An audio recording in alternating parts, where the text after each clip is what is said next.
الحمد لله رب العالمين والعاقبة للمتقين ولا عدوان إلا على الظالمين والصلاة والسلام على رسوله الكريم وإمام الموحدين وعلى آله وصحبه أجمعين. أما بعد، السلام عليكم ورحمة الله وبركاته.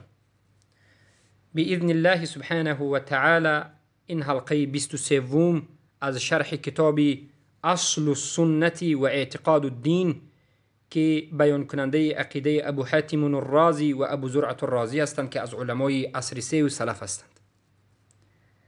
ما تا اینجا رسیدیم به مسئله چهارم یا پنجم که این اثبات صفت علوی ذات الله هست.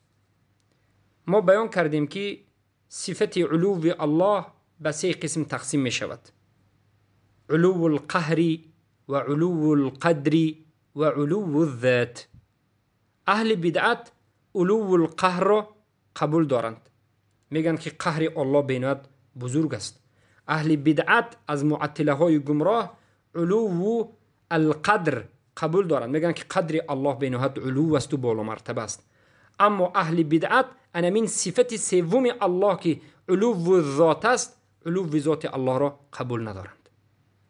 ما اهل سنت و الجماعت پیروان صحابگان و تابعین سلف صالح، پیروان قرآن و سنت با فهم سلف صالح، میگوییم که ما علو مطلق را به الله قائل هستیم. علو مطلق یعنی هم علو القهر، هم علو قدر و هم علو بارک الله فیکم ذات وجود دارد. الله پیش از آفریدن این آسمان ها و زمین در بالا بود و بعد از آفریدن آسمان ها و زمین هم در بالا بود و خودش خبر داد که به بالای عرش بالا شد. ما به الله یک مکانی را قرار نمیدیم و نمیگیم که الله نیاز به مکان است. به این معنا قرار نمیدیم که یعنی الله نیاز به مکانی ندارد و الله را مکان احاطه نکرده است، بلکه الله نیازمند مخلوقاتش نیست و الله از همه چیز بالا است و بزرگ است. اما به این معنا که الله در بالا بودنش رو اگر مکان بگوید، چخیلی که ما در حلقه های گذشته بیان کردیم باقی ندارد. ما به شما در این مسئله آیات های قرآن را 16 آیت و 8 حدیث و چقدر کلام سلف را ذکر کردیم که همه از چی را بیان میکند؟ الله ما رب العزة والجلال سبحانه وتعالى علی الاعلى در بالای آسمان های هفتگانه، در بالای عرش، از همه چیز بالا است. اما به علمش و قدرتش با همراهی ما است، نه خودش به ذاتش بلکه به علمش و قدرتش. اما در این مسئله حالا به شما بیان میکنیم که طائفه های مذهب های باطل گمراه شده مخالف عقیده اهل سنت و الجماعت برآمدند، مخالف قرآن آشکار، مخالف سنت آشکار و صریح و مخالف فهم صحابگان و تابعین و تبع التابعین شدند و البته که مردم را به فسادی کشیدند. این طائفه های باطل انکار میکنند علو ذات الله را، یعنی در بالا بودن الله را انکار میکنند. البته این طائفه های بدعتی در بین همدیگر اختلاف دارند. نتیجه سخن همهشان انکار است یا که بعضشان اثبات هم هست، مجسمه های اثبات کرده و دیگر جسم داده های هم هست، اما اکثریت که نفی میکنند، انکار میکنند علو الله را، صفت علو الله، صفت علو ذات الله را و فوقیت و در بالا بودنش را، اما در بین خود اختلاف ها دارند. یکش نفیش به دیگر راه هست، یکش به دیگر راه هست. پس ما سخنهای این اهل بدعت رو به شما ذکر میکنیم. به خاطر چی؟ بعضی ها میگن که به خاطر چی شما اهل بدعت رو همیشه ذکر میکنید؟ چی لازم است؟ بیاید مانند همین اهل بدعت هم بگردد. چرا شما همیشه بدگویی میکنید؟ به ما همچنین میگند. برادرم و خواهر موحدم، این بدگویی نیست، این حفظ دین است. الله سبحانه و تعالی حق را بیان کرد و باطل را بیان کرد، اهل حق را بیان کرد و اهل باطل را بیان کرد. رسول الله مؤمنین و موحدین را نجات یافته و مشرکین و کفار را جهنمی گفتند. اهل و حق و باطل باید جدا باشد. من به شما اگر حق را بیان بکنم اما باطل را، باطل بودنش را و کیها باطل بودن را بیان نکنم، این خیانت از جانب من و این دور شدن از منهج سلف صالح و از منهج رسول الله و از منهج قرآن است. ما وقتی که یک مسئله را اثبات میکنیم به قرآن و سنت و اجماع صحابگان و مذهب سلف صالح، باید جانب مقابل این مذهب های باطل را به شما بیان بکنیم. به خاطر چی؟ به خاطر این که شما بدی را فهمید، این فرقه های باطل را بیاموزید و بشناسید و خود را از این فرقه ها دور بگیرید. علما میگن که تعلمت الشر لا للشر بل للتوقیه. من بدی را آموختم نه به خاطر بد شدن یا بدی را دوست داشتن، بلکه به خاطر حمایت کردن خودم.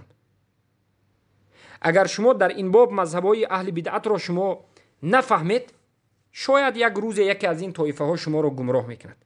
از همین جهت ما به شما حق را بیان میکنیم و میگیم که این حق است و انا این اهل حق است، و میگیم که انا این باطل است و انا این اهل باطل است، انا این منهج پیامبر است و انا این منهج است که الله در قرآن همه پیروان پیامبر صلی الله علیه و سلم را به همین منهج امر کرده و این واجبیت دعوت و درس است.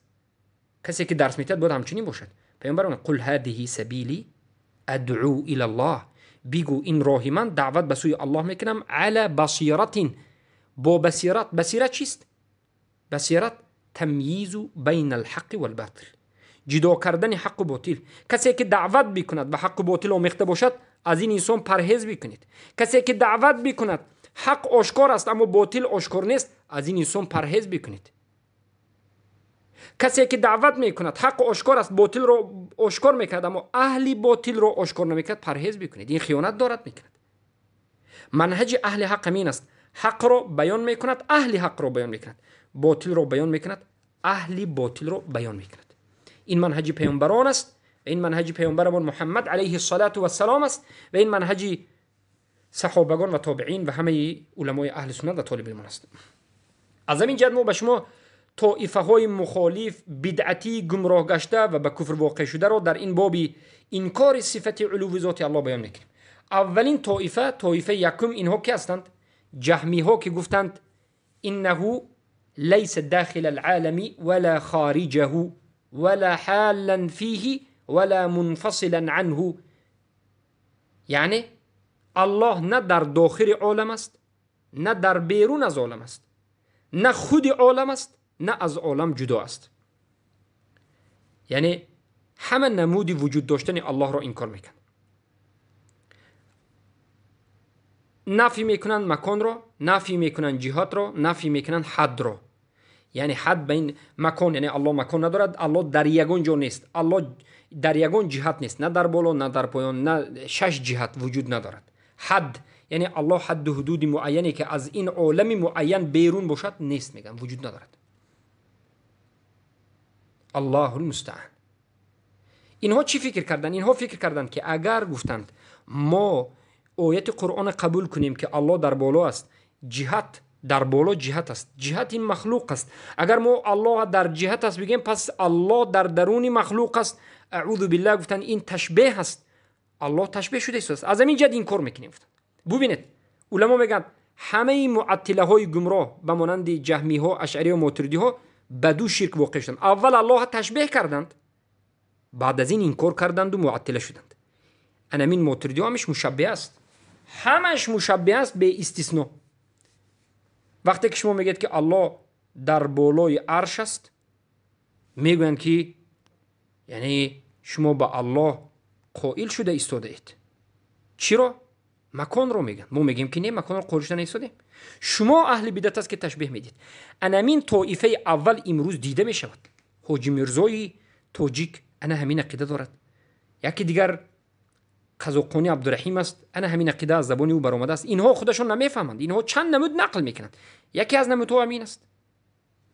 و این صیفی مشرک به مانند محمد جاوید، خودش حنفی میگه، این حنفی نیست، این مشرک است، شیطانی. این البته که انا همین منهج رو دارد. الله بالکل این کار میکند. سلف این امت گفتن که هر کسی که همچین عقیده داشته باشد، عقیده آشکار حلولی است. یعنی الله همین زمین و آسمان خودش الله هست گفتن است و این آدم چی است؟ اعوذ بالله کفر است میگند. و این عقیده ای که از سبب همین فلسفه های یونانی به وجود آمده است. کسایی که به منها مؤثر شدند و به سخن منها گفتند و این سخن را عادتا اشعری ها و ماتریدی ها میگند. نظر کنید به کتاب مواقف، شرح المواقف لجرجانی، مجله سوم صفحه 29 نظر کنید، یا تبصیر فی الدین صفحه 161 نظر کنید. یک عمده، یکی از معروفترین یک عمده برای بسیاری از این طالب علمای اونها است. اشعری و ماتریدی همین عقیده باطل دارند. چی میگند؟ الله نه در داخل عالم است، نه در بیرون از عالم است، نه به عالم پیوست است، نه از عالم جدا است، نه در بالا است، نه در پایان است، نه در بالای عرش است، نه در زیر عرش است، نه در راست است، نه در چپ است. پس در کجا است؟ در هیچ جا هم نیست. انمین طائفه ها بدانید که اهل سنت و الجماعت را تکفیر میکنند. باری دیگر میگم، شما نگوید که این ماتریدی ها رو میگم، ماتریدی ها، اشعری ها، شما نگوید که سلفی ها یا که اهل سنت شما تکفیری هستید. نه، شما تکفیری هستید. شما ماتریدی ها به همون علمایتان یک نظر بکنید. علمای شما به مانند الکوثری، کوثری یکی از آخرین معروفترین علمای ماتریدی چی میگد؟ میگد که تشبیه میکند، مانند میکند. میگد هر کسی که من یقول بالعلوی، هر کسی که بگوید که الله در بالا است، این عبادت کننده وثن است، یعنی بت پرست است. میگد زیرا که به الله جسم داده و الله جسم دار را عبادت کرده، این بت پرست است و این کافر است. اهل سنت اینو تکفیر میکنند. باور بکنید اینها سلف صالح تکفیر میکنند. ابو منصور ماتریدی با این همه علم کلامش و با این همه ذکای و عقلش که ماتریدی میگن، این عقیده باطل داشت. پیروان ماتریدی به مانند دیوبندی و این دیگر از قادری و اینهایی که صوفی، اینها صوفی هستند، طریقتا صوفی، عقیدتا ماتریدی، فقها حنفی هستند، اینها همین عقیده باطل دارند. و علمای شما در تاجیکستان، این علماء السوء، انا همین عقیده باطل دارند. سبب گمراهیشون این تعویل است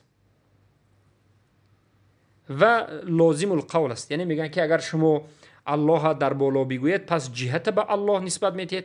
وقتی که جهت به وجود آمد، پس شما به الله جسم و ترکیب داده شدید. الله تقسیم کرده و جزء این چنین چیز داده شدید و از همین جهت میگن شما مجسم هستید و شما کافر هستید. میگن و ما میگن از سبب همین که تشبیه میشود انکار میکنیم. میگن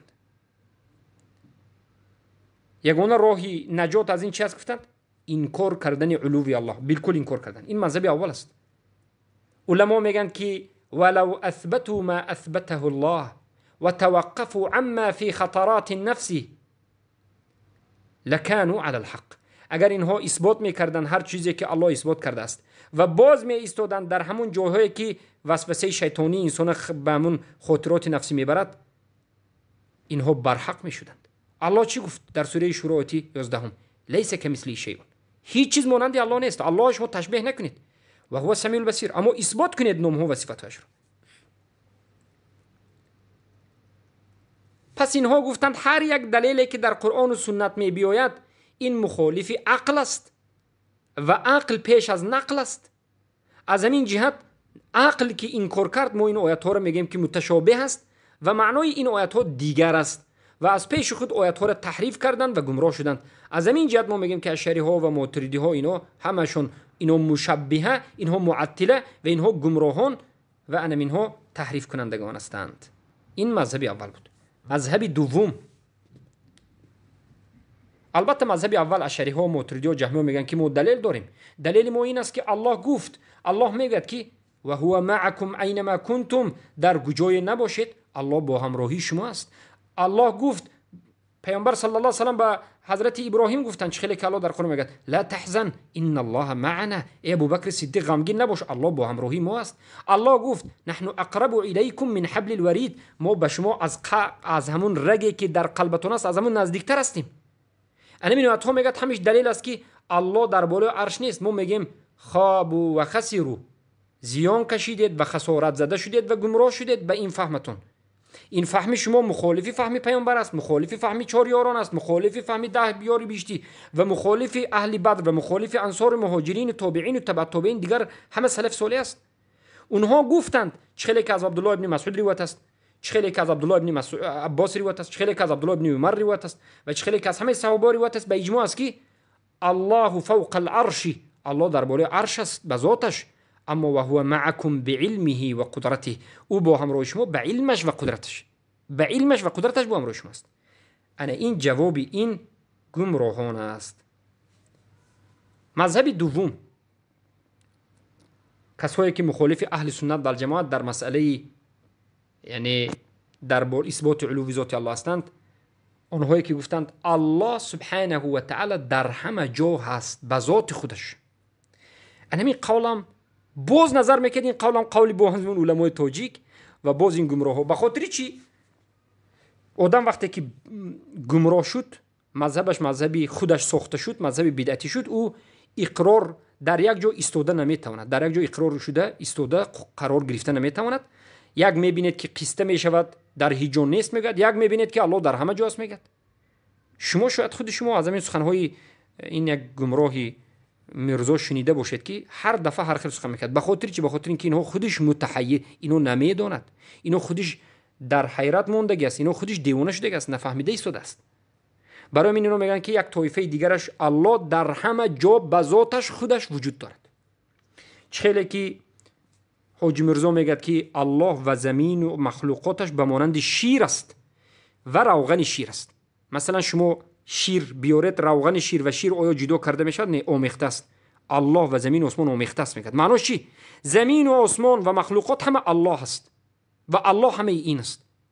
این کفر واضح است. و همین عقیده ابن سینا، عقیده مولوی جلال الدین رومی همین است. حتی مولوی جلال الدین رومی که مثنوی و معنوی هست، قرآن با زبان فهل میگن، این باطل است البته، که به استادش سجده میکرد و میگفت که کلامی همین کلام الله هست و همین خودش الله هست، سجده به این سجده به الله است و این قصه معروف است. سبحان الله. این عقیده حلولیه ها هست. حلولی چی؟ یعنی الله در اول جدا بود، از زمین و آسمان جدا بود، لیکن بعد از یک مدت الله به درون آسمان و زمین و به درون خلقش داخل شد، حتی به درون حیوان ها داخل شد، حتی به درون همون حیوان هایی که جسم نجس دارند، از حیوانات ها، چرپایه ها، اعوذ بالله داخل شد، به خوی کوسک هم داخل شد. میگن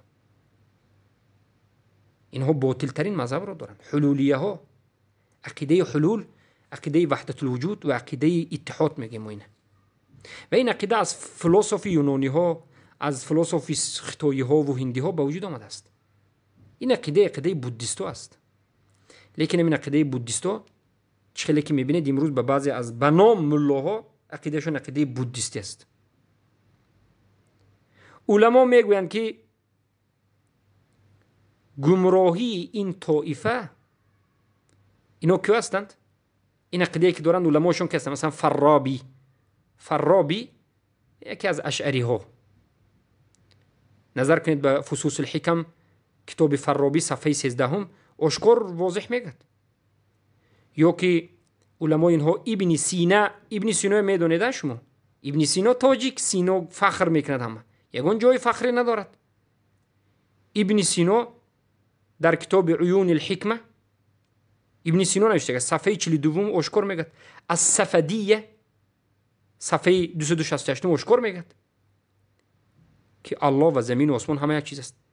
و ابن الفارض همین میگه. و ابن عربی، علمای تاجیکی بیند ابن عربی گویان خرسان میشن، همین میگه. نظر کنید به کتاب ابن عربی فصوص الحکم صفحه 75، حکمت القدوسیه، مقدمة الفصوص.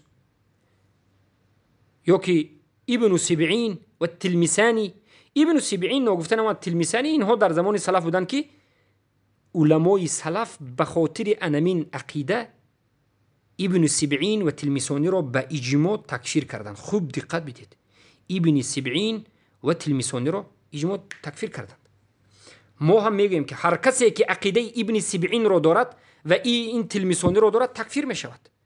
چرا ابن سبعین رو تکفیر کردند و تلمیسانی رو سلفیین صالح چرا تکفیر کردند؟ به خاطر اینکه تلمیسانی و این ابن سبعین الله رو در همه جا به ذاتش، یعنی حلولی، یعنی الله در بالا نیست و بعد از این الله در همه جا، و صفات الله رو تعویل کرد و سلف تکفیر کردند. و امروز هر کسی که نامش سبعین نه ابن سبعین و تلمیسان نباشد، نامش عبدالله و عبیدالله باشد مثلا، عقیده همون رو بگوید، مثل عقیده همون است.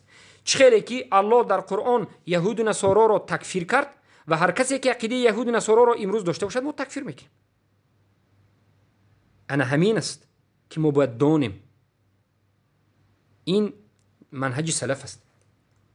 و گمراه بودن این طایفه از گمراه بودن یهود و نصارا در همین مسئله در بالا بودن الله گمراه تر است، خصوصا از نصارا. ببینید نصارا طایفه گمراه ترین در همین مسئله است. نصارا اعتقاد دارد که الله آمد به درون عیسی در آمد، از همین جد عیسی گناه ما رو میبخشد. عیسی خودش چی است؟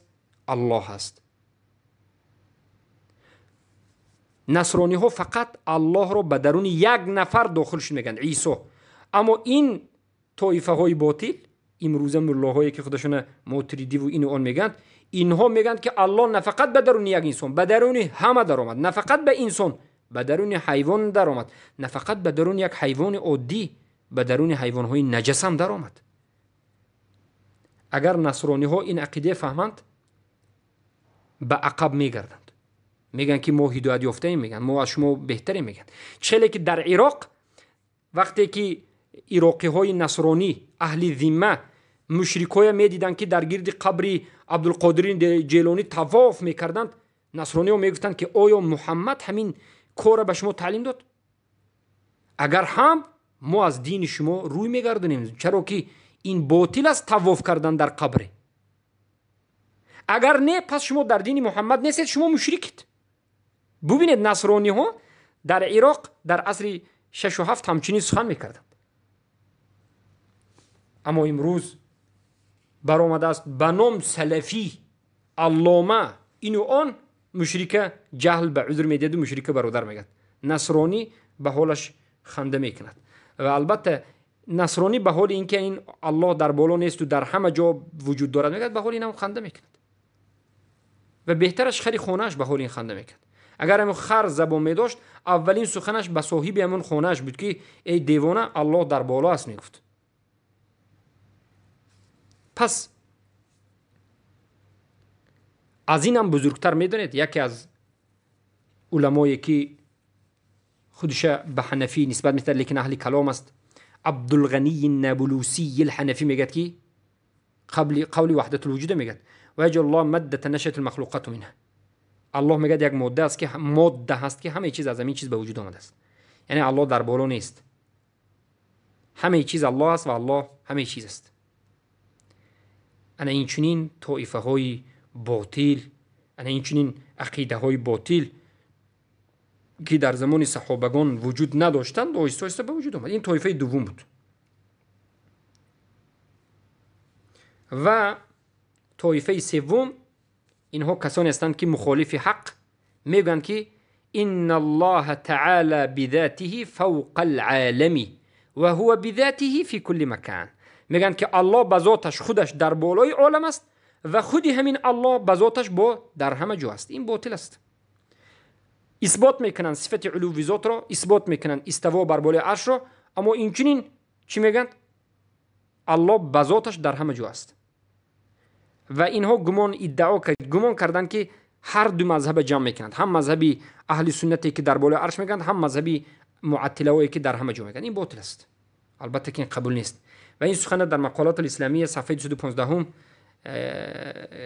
ابوالحسن الاشعری وفات کننده 229 بود والله نمیاد 233 و مجموع الفتاوا ابن تیمیه مجله 229 ذکر میکنند. و این سخن از سخن اهل کلام است. صوفی ها به مانند صوفی ها است، به مانند ابی معاذ تومنی و مانندش. صوفی ها را میبینید که الله در بالا است گفتن ندا میکنند، یک میبینید که الله در همه جا است گفته. صوفی ها همچنین اعتقاد هم دارند که الله هم در بالا هم در همه جا است. این طایفه باطل سوم است که البته این باطل است. الله در بالای عرش است، اما به علمش و قدرتش در همه جاست. طایفه بگویم این چهارم بود. طایفه پنجم این طایفه هست که اثبات میکنند علو الله را، اما میگویند که الله سبحانه و تعالی یعنی به عرشش نشسته و به الله یعنی جسم یا که تشبیهات را قائل میدانند، یعنی الله را تشبیه به مخلوقاتش میکنند. این هم باطل است، زیرا که خودی الله در سوره شورى 11 گفت لیس کمثلی شیء، الله به هیچ چیز مانندی ندارد. یعنی این است مخالفت های اهل بدعت. عقیده اهل سنت را ابو حاتم الرازی و ابو زرعة الرازی بیان کردند. گفتند که الله فوق العرش او على عرشه بائن من خلقه، الله در بالای عرشش است و جدا از خلقش است. جدا از خلقش است. عرش الله معروف است. عرش الله را خودش صفات کرده است. عرش چیست؟ کرسی است. در لغت عرش معنای کرسی را دارد. سریر میگن به زبان عربی. در سوره توبه الله در سوره توبه 129 میگه که و هو رب العرش العظیم، الله صاحب عرش عظیم است، یعنی عرش به نهایت بزرگ است. و الله عرش مجید میگه ذو العرش المجید، الله صاحب عرش مجید است، سوره بروج 15. و این چنین الله عرش بزرگیش نشون میدهد، کرسی بزرگیش نشون میدهد. کرسی دیگر چیز است، عرش دیگر چیز است. کرسی این موضع قدم الله است. خیلی که در سوره بقره 255 الله میگه وسع کرسیه السماوات والارض، وسیعی کرسی، بزرگی کرسی به مانند آسمان ها و زمین است. ما السماوات السبع ما کرسی الا كحلقه ملقات بارض فلات وفضل العرش على الكرسي كفضل فلات على الحلقه. حدیثی سیاسی ابن حبان به ذکر شده، بیهقی در اسماء و صفات ذکر میکرد. از ابوذر روایت میشد که پیامبر میگن آسمان های هفتگانه در نزد کرسی اگر پرتویت به مانند یک حلقه است. اگر آسمان های هفتگانه و کرسی جمع کرده برده به بالای عرش گذارید، یک حلقه است، یعنی کوچک است. عرش بزرگ است. صفت های عرش نمین است و این چنین عرش پایه ها به خودش دارد. چخیلی که در صحیح آمده است. امام بخاری و مسلم روایت میکنند از حدیث ابو هریره رضی الله عنه و مسلم از حدیث ابی سعید الخدری روایت میکنند. لفظ مسلم روایت میگویم که لا تخيروني من بين الانبياء فان الناس يسعقون يوم القيامه فاكون اول من يفيق فاذا انا بموسى آخذ بقائمه من قوائم العرش فلا ادري افاق قبلي ام جوزي بسعقه الطور. این معنای سخن این است که پیامبر میگن وقتی که از قبر برآمدم موسی رو دیدم که قاپیده ایستاده است. چی رو؟ پایه های عرش رو. عرش پایه ها دارد. و این چیزی که الله از عرش خبر داد، عرش در بالای آب است. خیلی که الله گفت در سوره هود 7 و کان عرشه علی الماء، و بود عرش الله در بالای آب. و از صفات های عرش همین است که عرش رو ملائکه برداشته می ایستند. خیلی که در سوره الحاقه 17 آمده است و یحمل عرش ربک فوقهم یومئذ ثمانیه، و در روز قیامت عرش الله را در بالایشون میبردارند چند نفر؟ 8 نفر از ملائکه ها. و البته بعضی از علما گفتند که 8 نفر و بعضی گفتند که 8 صف، چخیلی که از ربیع ابن انس و قتاده و اینها روایت میشد که 8 ملائکه، و این چنین گفته میشد که 8 صف از ملائکه. یومئذ ثمانیه 8 نفر یا که 8 صف. چخیلی که از ابن عباس و ابن جبیر و ضحاک این روایت میشد. ابن عباس میگه که 8 صف. و این کسایی که عرش میبردند به نهایت بزرگ هستند. خیلی که در حدیث 3 اومده است که ابو داود در سننشون از حدیث جابر ابن عبدالله روایت میکنند که پیامبر صلی الله علیه و سلم گفتند اذن لی ان احدث عن ملک من ملائکه الله من حمله العرش. الله به من اجازه داد که سخن بکنم با فرشته، با ملائکه از ملائکه‌ای که حملت عرش است، بردارنده عرش است. انما بین شحمه اذنیه الى عاتقه مسیره 700 عام. از همین لحمی گوشتش تا کتفش 70 سالینه راه است، یعنی به نهایت بزرگ است. و این چنین یکی از صفات‌های عرش همین است که در زیرش ملائکه طواف میکنند. خیلی که الله سبحانه و تعالی در سوره غافر 7 میگه الذين يحملون العرش ومن حوله يسبحون بحمد ربهم. آنهایی که حمل میکنند، میبردارند عرش رو، و آنهایی که در گرد عرش هستند تسبیح میکنند و الله با پاکی یاد میکنند و حمد ستایش میکنند ربشون رو. و ترى الملائکه حافین من حول العرش، و میبینیم ملائکه ها رو که حلقه زده در گرد عرش هستند. سوره زمرات 75. و الله در بالای همین عرش بالای بالا است، زیرا که کلمه استوا از معنای علو دیده بالاتر است. بارک الله فیکم. من اینجا میخوام یک چیز به شما فهمونم. مسئله علو ذات است و مسئله استوا است. هر کسی که استوا را انکار کند و مقصدش انکار علو الله باشد و استوا را تعویل بکند و الله در بالا نیست کند، البته به کفر واقع میشد و کفر میشد. اما کسایی هستند از علما که علو ذات الله را اقرار میکنند، اثبات میکنند و میگن که الله در بالا است، اما در مسئله استوا تعویل میکنند. این صفت الله را، استوا را چی میکنند؟ تعویل میکنند. میگن که استوا معناش استولا است. در این مسئله که یک بار تکفیر کردن نمیشود، زیرا که اینها اثبات کردن صفت علو ذات الله را. الله در بالا است گفتند، از همه چیز بالا است گفتند، اما کلمه استوا را معناش را استولا گفتند و خطا کردند و گمراه شدند. اما تکفیر کرده نمیشود، زیرا که اینها انکاری علو ذات الله نکردند. به مانند بسیاری از علمای متقدمین اشعری ها انا همچنین بودند. الله در بالا است میگفتند، اما معنای استوا را چی میکردند؟ بارک الله فیکم، کمی تحریف میکردند. این مسئله رو خوب فهمید. علو ذات الله یک مسئله هست و یک صفت است و استوا این دیگر صفت است. علو ذات الله رو، در بالا بودن الله رو، کسی که انکار کند کافر است، برای که این مخالف فطرت، مخالف عقل، مخالف قرآن، مخالف سنت، مخالف اجماع است. اما استوای الله رو کسی که انکار میکرد فقط مخالف قرآن و سنت و اجماع شده که در این حالت یک بار تکفیر کرده نمیشود. این مسئله رو خوب فهمید. مسئله اثبات علو ذات الله و اثبات استوا. اما امروزه اهل بدعت استوای الله را انکار میکنند و مقصدشون از این انکار کردن علو ذات الله است. استوا را انکار میکنند و الله هم در بالا بودنش هم انکار میکنند. به همین خاطر اینها حکم میمونند علما که کافر شد.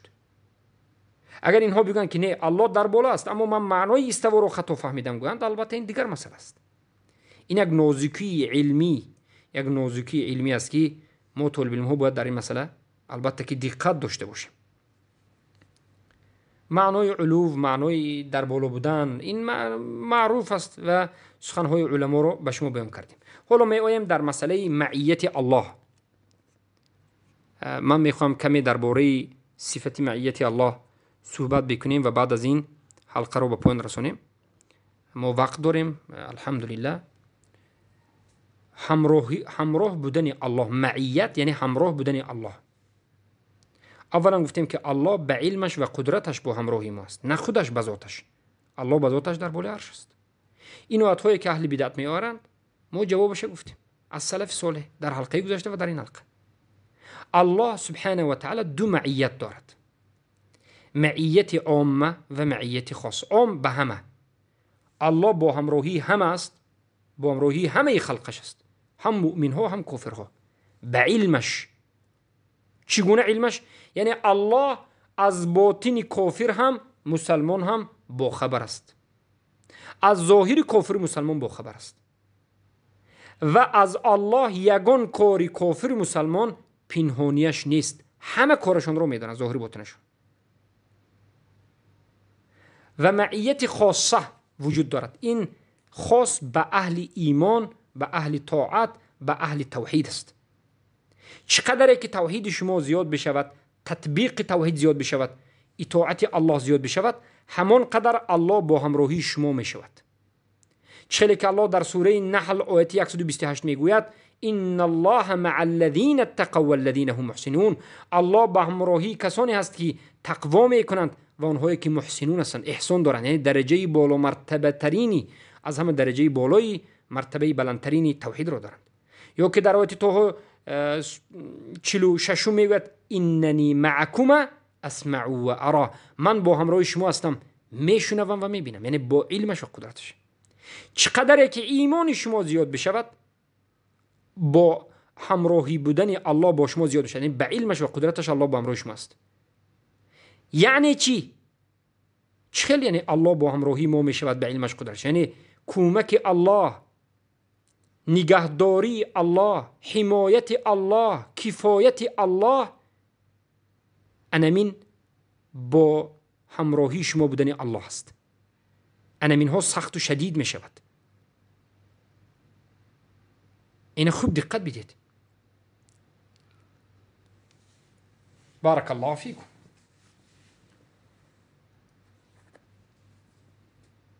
پس این به عبادت شما، به توحید شما وابسته دارد.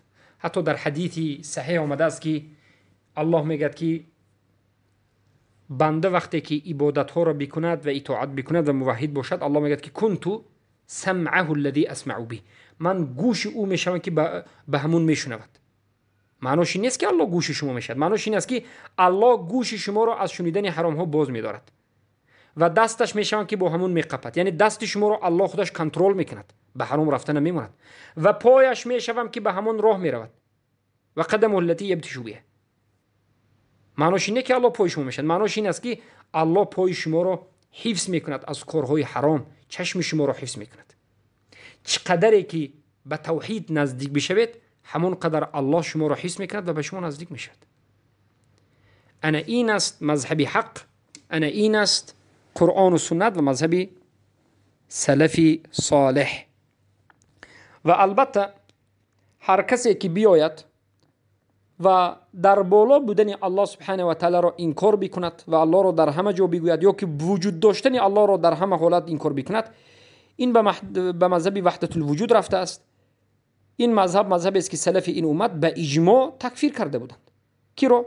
جهم ابن صفوان را، بشر المریسی را، ابن السبعین را، تلمیسانی را تکفیر کرده بود به خاطر انا همین عقیده باطل. بارک الله فیکم. پس مسئله کفر ایمان است، مسئله توحید و شرک است. سلف صالح میگن هر کسی که الله در بالا بودنش نداند او توحید ندارد. از همه علامت بزرگترین جهمی چیست؟ گفتند که الله انکار کند، در بالا بودن الله انکار کند و کلام الله مخلوق بگوید یا توقف بکند. بارک الله فیکم و حیاکم الله و بیاکم. من امیدوارم که این مسئله از همه جانبش به شما در این حلقه ها واضح شد، روشن شد، آشکار شد. مذهب ما و منهج ما را فهمیدید که از هوا سخن کردن نیست. قرآن، سنت، سلف، صحابگان و تابعین و تبع تابعین، ما از سلف حالی بیرون نشدیم. هر کسی که میخواهد که به ما رد بزند، جواب بدهد، صحبت بکند، بیاید از قرآن، از سنت، از صحابگان و تابعین تبع تابعین اثبات کند، از سلف صالح اثبات کند که این سخن ما صحیح نیست. از سلف صالح پایان بگذارد ما قبول نداریم. از عصر سه پایانش قبول نداریم. بله علمای اهل سنت هستن که ما قبول داریم، اما علمای اهل بدعت هست که قبول نداریم. از همین جهت ما میگیم نه علمای ما نه از علمای خودمون از عصر سه پایان میگیم، تو نه از علمای خودت بگو. تو در حقیقت اگر حق باشی بیا از قرآن و سنت به فهم سلف صالح اثبات کن که مذهب تو حق است. اما وقتی که تو مذهب صحابگان، تابعین، تبع تابعین، سه عصر اول میمونی، از مذهب از عصر 4 آخری عصر 4 سخن کردن سخن قبول یعنی شروع میکنی، ما قبول نداریم. چرا عصر 1؟ چرا قرن 1، قرن 2، قرن 3 نمیگوی یک بار در قرن 4 و 5 میافتی؟ آیستا میگوی یک بار در قرن 6 و 8 بسیار میستی؟ این هم دلالت گمراهی شما است. هر کسی که میخواد که در همین مسئله صحبت کند ما آماده ایم، فقط با مذهب سلف صالح، قرآن و سنت، قرن 1، قرن 2، قرن 3. آیا قادر هستید؟ من باوری دارم که از قبر همه مردگانتون خیزانید قادر نیستید. یقینا میگویم، برای اون که خودی اشعری ها و ماتریدی ها در عصر 4 نیمه عصر 4 بالا به وجود آمدند. 1 و بعد از این همون عقیده اشعری و ماتریدی ها رو که در زمان سلف بعضی از انسان ها داشتند، جهمی ها، بشر المریسی، ابن سبعین، یا که در مسئله کلام الله عبدالله ابن سعید الکلاب، یا که جاحظ، یا که تلمیسانی، یا جعد ابن درهم، اینها علمای سلف تکفیر کرده بودند. علمای سلف اینها را تکفیر کرده بودند. پس این مسئله بزرگ است، مسئله توحید است، مسئله ایمان است.